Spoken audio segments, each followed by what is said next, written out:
God's story, God's promise to Abraham. So part of God's story is about a promise God made to Abraham, and it begins like this. Once there was a guy named Abraham. He had a wife, Sarah. They didn't think they could have any kids, which was a major disappointment because they really wanted a family. But little did Abraham know that God had a very special plan for him. When Abraham was 75 years old, God promised to give him kids, and one day God would send the rescuer through his family. All God asked was that Abraham and Sarah leave their home first and follow him. Now, they had a tough choice to make: leave all their friends and trust God, or stay comfortable. This was not easy. See, Abraham really wanted kids, but was already pretty old. Sarah was getting up there too. Not to mention, she had never been able to get pregnant. So if Abraham and Sarah were going to leave their home and trust in God's promise, they had to believe that God would do something that seemed impossible. The good news is, they decided to trust that God would keep his promise. That's always the right choice. So Abraham and Sarah moved from their home to a land called Canaan. Right away, God reminded Abraham of his promise.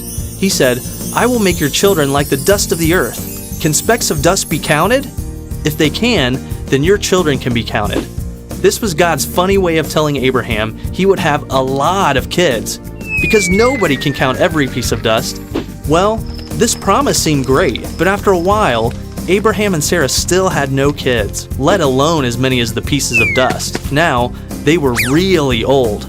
Sometimes God doesn't remind us of his promises because he wants us to learn to trust him. But God took Abraham outside at night and told him to look at the stars. He reminded Abraham that he would give him that many kids.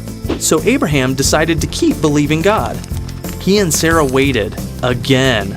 After more years, he got impatient. This time, God told Abraham, by next year, Sarah will have a son. But by now, Abraham was 99 years old. He and Sarah had both given up on having kids and God's promise. In fact, when Abraham told Sarah what God said, she laughed. It's probably not a good idea to laugh at God's promises, but Sarah was tired of waiting and had stopped trusting. The great thing is, even if we think it's impossible, God really does keep his promises.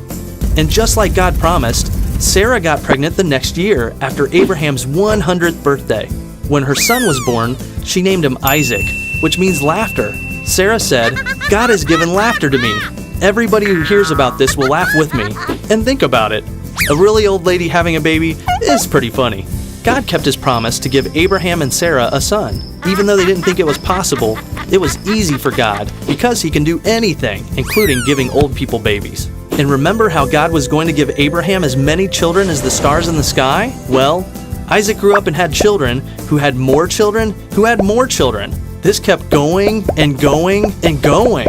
And guess who eventually was born in Abraham's line? The rescuer himself, God's son, Jesus. All because Abraham followed God and trusted God to keep his promise. And that's the story of God's promise to Abraham. So in case you missed it, here's the quick version. Abraham and Sarah were old. God promised to give Abraham kids. Abraham and Sarah waited. They got impatient. God reminded them he keeps his promises. Abraham and Sarah waited more. They got impatient again. God told them Sarah would have a baby. Sarah laughed. She had a baby. Jesus was eventually born into their family. God always keeps his promises. And that's a part of God's story.